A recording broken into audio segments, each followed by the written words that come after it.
दिमाग और स्पाइन की चोट के कारण या उसकी बीमारी के कारण जो भी शरीर में विकृति आती है, कोई पैरालिसिस, फालिज का अटैक आता है, उसको अब लोग एक्सेप्ट नहीं करते हैं, उसको मान के नहीं चलते हैं कि अब ये रहना ही रहना है। एक पैरालाइज आदमी हमेशा पैरालाइज रहे, अब वो धारणा हम तोड़ना चाहते हैं और वो दुनिया में काफ़ी हद तक बदल चुकी है।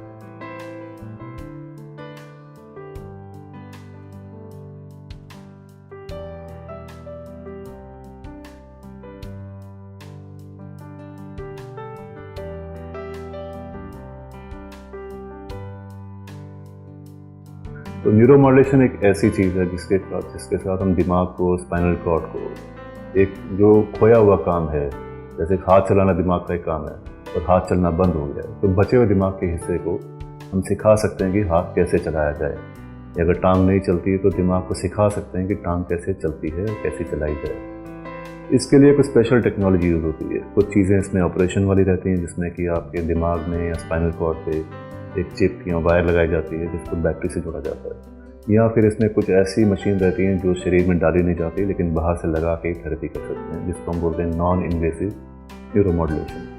या तीसरा चीज़ें होती हैं हम दवाइयों के द्वारा, जिसको केमिकल न्यूरोमॉड्यूलेशन बोलते हैं, या फिर स्पेशल मशीन रहती है हमारे पास, रोबोटिक सिस्टम रहते हैं, उनके द्वारा हम शरीर के ख़राब हिस्से को दोबारा रिपेयर की कोशिश करें, दिमाग को ट्रेनिंग देके। दिमाग में सीखने की बहुत क्षमता है। एक बार दिमाग का हिस्सा डैमेज हो गया, वो हिस्सा दोबारा काम ना भी करे, बट उसके आसपास का हिस्सा, और बहुत से हिस्से ऐसे हैं जो काम सीख सकते हैं। लेकिन फ़र्क पड़ता है सिर्फ टेक्नोलॉजी से और अप्रोच से कि हम उस हिस्से को सिखाएं कैसे। एक स्पेशल रोबोटिक सिस्टम है, इसको साइबरडाइन बोलते हैं। ये रोबोट ऐसा नहीं है कि आपको खरीदना है और पहन के चलते रहना है या आप रोबोट में ही चल रहे हैं। इस रोबोट का काम आपको चलाना नहीं है, इस रोबोट का काम आपको चलना सिखाना है। जब भी आप रोबोट पहनते हैं, कुछ तारें लगती हैं शरीर के ऊपर, टांगों के ऊपर, और आप चलने का सोचते हैं। चलने की सोच जो है वो रोबोट कैच करता है और रोबोट चलता है। वो चाल फिर दिमाग सीखता है। तो दिमाग से ही चलने की जो मंशा है, जो इंटेंशन जिसको बोलते हैं, शुरू होती है, और उस मंशा को रोबोट एक चाल में बदलता है और वो चाल ब्रेन सीखता है। दिन बर दिन आप देखते हैं कि आपकी चाल जो बिगड़ी थी या जो टांग नहीं चल रही थी, चलना शुरू हो गई। इसके लिए बहुत सी बीमारी जैसे स्ट्रोक, MS, सेरेब्रल पैल्सी या स्पाइन इंजरी या ब्रेन इंजरी, इन सब बीमारियों में, MND, इन सब बीमारियों में इसके अच्छे रोल देखे गए हैं। इसमें किसी तरह का भी खतरा नहीं है, कोई रिस्क नहीं है, आपका डैमेज बढ़ा नहीं सकता है। ये फ़ायदा ही देगा, ज़्यादा ही देगा।